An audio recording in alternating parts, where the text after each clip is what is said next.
হজের ফরজ তিনটা। হজের কয়টা ফরজ? হজের ফরজ কয়টা? এর ভিতরে এক নাম্বার হলো এহরাম পরা। কি পরা? পুরুষের জন্য 2 টুকরা সিলাইবিহীন 2 টুকরা কাপড় পরিধান করা মিকাতের আগে। নির্দিষ্ট স্থান আছে পৃথিবীর যে দিক থেকে আসুক, একটা নির্দিষ্ট স্থান আছে, ওই নির্দিষ্ট স্থানটা পার হয়ে যাওয়ার আগেই এহরামের কাপড় পরতে হবে পুরুষের জন্য। মহিলাদের জন্য এহরামের কাপড় নাই।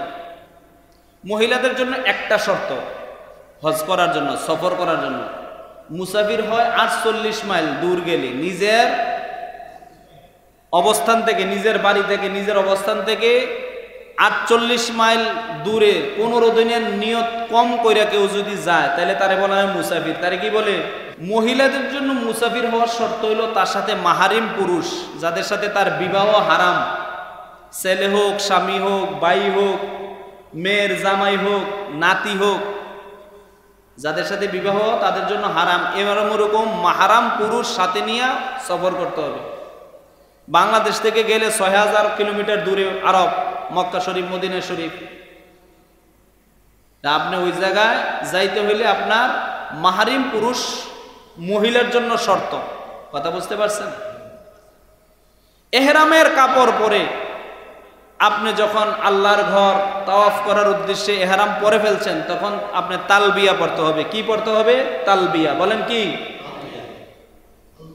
তালবিয়া।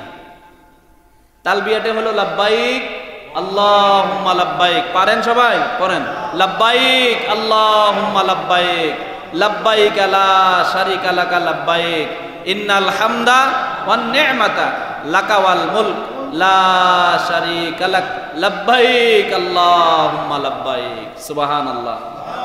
কি বলছেন? লাব্বাইক, আল্লাহ আমি উপস্থিত। আল্লাহুম্মা লাব্বাইক, হে আল্লাহ আমি উপস্থিত। লাব্বাইক লা শারিকা লাকা লাব্বাইক, আমি উপস্থিত, আমি সাক্ষ্য দিতেছি আপনার সাথে কোনো শরীক নাই, আপনার কোনো অংশীদার নাই, আপনার কোনো পার্টনার নাই, আপনি একক, অদ্বিতীয়। সুবহানাল্লাহ। লা শারিকা লাকা লাব্বাইক, ইন্নাল হামদা, বলেন ইন্নাল হামদা, নিশ্চয় সমস্ত প্রশংসা আল্লাহ আপনার জন্য। সুবহানাল্লাহ। ওয়ান নি'মাতা, বলেন ওয়ান নি'মাতা, এবং সমস্ত নিয়ামত আপনার পক্ষ থেকেই আসে। সুবহানাল্লাহ বলেন। বউ, বাচ্চা, হায়াত, মৌত, সুস্থতা, অসুস্থতা, ধন সম্পদ যা আছে এগুলি কে দিছেন? আল্লাহ নিয়ামত। নিশ্চয়ই সমস্ত প্রশংসা আপনার এবং সমস্ত নিয়ামত আপনার। লাকাওয়াল মুলক, আপনার মুলুককে, আপনার রাজত্বে, আপনার ক্ষমতায় কোনো শরিক নাই। সুবহানাল্লাহ বলেন। আপনার আইনে, আপনার ধর্মে, আপনার সুন্নাতুল্লাহ, আপনার নিজামে কারো কোনো শরিক নাই, অংশীদারিত্ব নাই।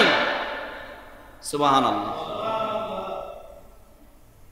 লাকাওয়াল মুলক লা শারিকা লাকা লাব্বাইক, ইন্নাল হামদা ওয়ান নি'মাতা লাকাওয়াল মুলক, লাব্বাইক আল্লাহুম্মা লাব্বাইক।